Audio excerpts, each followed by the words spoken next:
পরে ওইখান থেকে আমাকে অনুমতি দিচ্ছে যে তুমি বাইরে চলাফেরা করো, বাইরে সম্পর্কে জানো। পরবর্তীতে বই বিক্রেতা আমাকে পার্শ্ববর্তী যে থানা থাকে সেখানে নিয়ে যায়। পরে আমি বললাম, আচ্ছা ঠিক আছে, তুই যেহেতু কথা বলছিস আমিও বলবো, সমস্যা নাই। মানে আম্মু গাছে উঠার পরে ওখান থেকেই আম্মু পড়ে যায়। আসসালামু আলাইকুম প্রিয় দর্শক এবং শ্রোতা। আল্লাহ সর্বাবস্থায় আমাদের সবার মঙ্গল করুন, সবসময়ের মতো সেই দোয়া এবং শুভকামনা জানিয়ে শুরু করছি আমি RJ Kibria. SOCA SOCA studio of creative arts লিমিটেডের সামাজিক যোগাযোগ মাধ্যমের জন্য নির্মিত অনুষ্ঠান আপন ঠিকানা। আপন ঠিকানা মানেই হচ্ছে পরিবার থেকে ছোটবেলায় হারিয়ে গেছেন, জীবনের একটা পরিণত বয়সে এসে পরিবারের কথা মনে পড়েছে, কিছু তথ্য মনে আছে, আংশিক এবং অসম্পূর্ণ তথ্য। সেই তথ্য নিয়ে যতটুকু মনে আছে সেই স্মৃতিটুকু নিয়ে আমাদের অনুষ্ঠানে এসে পরিবারের খোঁজ করা। তো আজকে যিনি এসছেন তার কাছে যাওয়ার আগে আপনাকে বলতে চাই, আপনার পরিচিত যদি কোনো ভিকটিম এখানে থাকেন বা আপনি যদি নিজেই হয়ে থাকেন এরকম, আমাদের সঙ্গে যোগাযোগ করতে পারেন। আমাদের যোগাযোগের ঠিকানা হচ্ছে 09639888777। এখানে ফোন করার পরে কিন্তু ফোন কেউ রিসিভ করবে না, ফোনটা রেকর্ড হয়। আপনি যা বলবেন সব রেকর্ড হবে, সাথে আপনার ফোন নাম্বারটাও মুখে বলে দেবেন, আমরা আপনার সঙ্গে যোগাযোগ করে নেব। এছাড়া আমাদের মেইল অ্যাড্রেস হচ্ছে sharemystory24@gmail.com। নাম কি আপনার? রোজিনা আক্তার। রোজিনা আক্তার। রোজিনা বাবা মায়ের দেয়া নাম? জি। আপনার মায়ের নাম মনে আছে? মার নামটা বলেন প্রথমে। মার নাম মাহিনুর বেগম। মাহিনুর বেগম। বাবার নাম? আলাউদ্দিন। ভাইয়ের নাম? বড় ভাইয়ের নাম রায়হান, আর ছোট ভাইয়ের যে ছিল, 2 ভাই ছিল, ছোট ভাইয়ের নাম বলতে পারি না। পারেন না। বোন দুইজনের নাম বলতে পারেন? জি। বলেন। বড় বোনের নাম হলো মুন্নি, আর আমার থেকে ছোট যে ছিল, আমি মেজো, আমার থেকে ছোট যে ছিল তার নাম হলো কল্পনা। 5 ভাই বোন তার মানে আপনারা? জি। ওকে। বরিশাল শুধু মনে আছে না? জি। বরিশাল হচ্ছে আপনার জন্ম জেলা। তো রোজিনা, গল্পটা বলেন তো একেবারে প্রথম থেকে কি হয়েছে? আমি যখন ছোট ছিলাম, আমরা 5 ভাই বোন ছিলাম। আমি আমার বাবার সাথে একসাথেই থাকতাম। কোনো এক কারণে আমার বাবার সাথে আম্মুর সাথে ঝগড়া হয়। ঝগড়া হওয়ার পরবর্তীতে আমার আম্মু আমার নানু বাড়িতে চলে যায়। চলে যাওয়ার পরে ওইখান থেকে আমার আম্মু আবার আমাকে নিয়ে আসে আমার আব্বুর থেকে। কিন্তু এটা আব্বু জানতো না, আমাকে লুকায় নিয়ে আসে। আসার পরে পরবর্তীতে যখন আমি নানু বাড়িতে থাকি, ছোটবেলায় কোনো এক কারণে আম্মু গাছে উঠার পরে ওখান থেকেই আম্মু পড়ে যায়। পড়ে যাওয়ার পরে আম্মুর পায়ে ইনজুরি হয়। তারপর আম্মু ঢাকায় আসে চিকিৎসা করানোর জন্য। একবার চিকিৎসা করানো হয়, পরবর্তীতে যখন আবার চিকিৎসার জন্য ঢাকায় আসা হয় তখন আমি আম্মুর সাথেই আসি। তারপরে আসার পরে যখন আম্মু স্ত্রীকে ভর দিয়ে হাঁটতো, দাঁড়াইতে পারতো না। পরবর্তীতে যখন আম্মু রোড পার হইতে নেয়, ওভারব্রিজ পার হবে, ওভারব্রিজ পার হওয়ার 2 পাশ থেকে আমরা 2 জন চলে যাই। চলে যাওয়ার পরে আমরা আলাদা হয়ে যাই। তারপরে আমি তখন ছোট ছিলাম। পরে ওই ওভারব্রিজের পাশে একটা স্কুল ছিল, সেখানে এক বই বিক্রেতা আমাকে পায়। যখন দেখে আমি কান্না করতেছি, পরবর্তীতে কান্না করার পরে আমাকে বই বিক্রেতা জিজ্ঞেস করে কি হয়েছে। পরে আমি বলি যে আমার আম্মুকে আমি পাইতেছি না।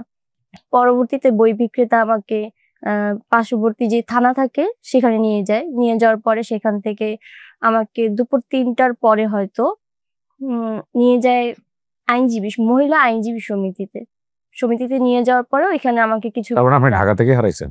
জি। তারপরে আমাকে আইনজীবী সমিতিতে নিয়ে যায়, ওইটা একটা প্রতিষ্ঠান সরকারি। ওইখান থেকে আবার আমাকে পড়াশোনার জন্য আল নাহিয়ান শিশু পরিবারে দিয়ে আসে। মহিলা আইনজীবী সমিতির একটা কেস আমরা সফল করেছি, আপনি জানেন? অনেক আগের। না আমার জানা নেই। আপনাদের কি ঝর্ণা না স্বপ্না কি জানি নাম ছিল মেয়েটার, খুবই আলোড়ন তুলেছিল বাংলাদেশে। হ্যাঁ, ঝর্ণা মেবি। হ্যাঁ। যেহেতু আমার কেউ নাই, এর জন্য আমাকে ভিতর থেকে পারমিশন দেওয়া হয়েছে যে তুমি কলেজ পড়ো বাহিরে। আমাদের ভিতরে স্কুল আছে ক্লাস 10 পর্যন্ত।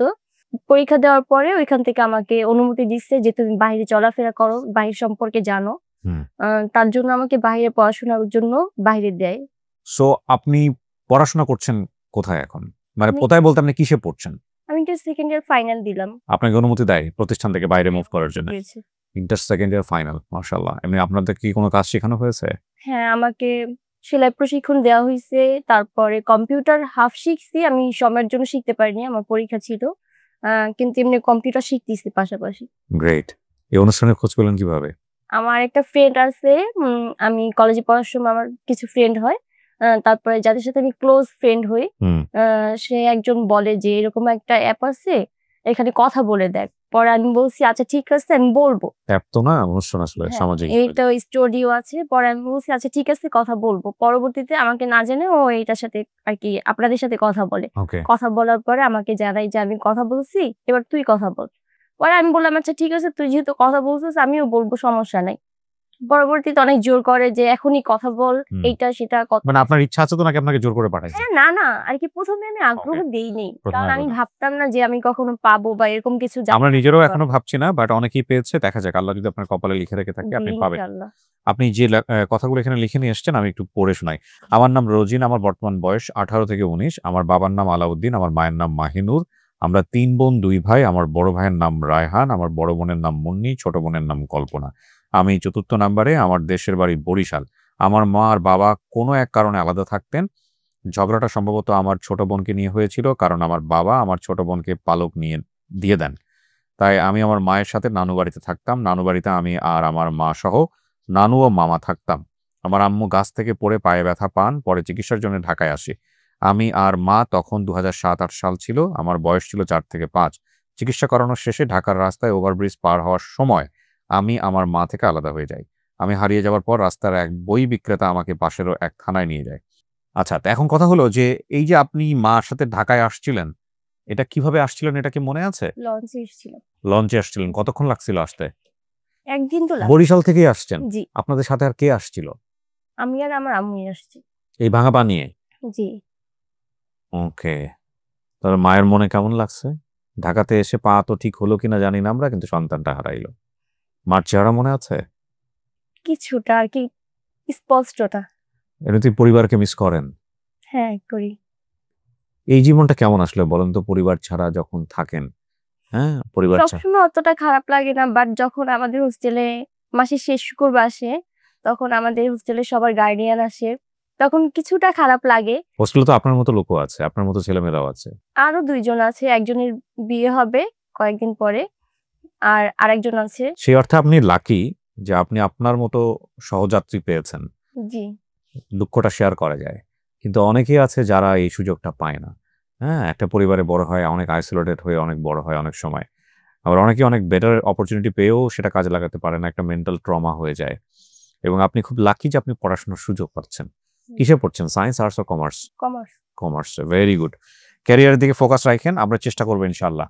হ্যাঁ? আপনি কাকে খুঁজছেন? বাবা, মা, ভাই, বোন কাকে? নাকি সব পুরো পরিবার? আমি পুরো পরিবার পেতে চাই। ইনশাআল্লাহ। প্রিয় দর্শক এবং শ্রোতা সবাই মিলে একটু চেষ্টা করুন। দেখুন ওর ভবিষ্যৎটা পরিবার ছাড়া কেমন, সেটা বাংলাদেশের কনটেক্সটে কিন্তু আমরা সামাজিক যে ব্যাপারগুলো আছে সেগুলোর জায়গা থেকে আমরা চিন্তা করতে পারি। তবে এটা ঠিক, প্রতিটা মানুষের ভবিষ্যতে আল্লাহ নির্ধারণ করেন। সেই জায়গা থেকে আমরা কোনো কিছু খারাপ চিন্তা করব না। আমরা শুধু আমাদের জায়গা থেকে চেষ্টার কোনো ত্রুটি রাখবো না। সেটা আমাদের কাজ। সো একটা ভালো সংবাদের প্রত্যাশায় শেষ করছি। আসসালামু আলাইকুম।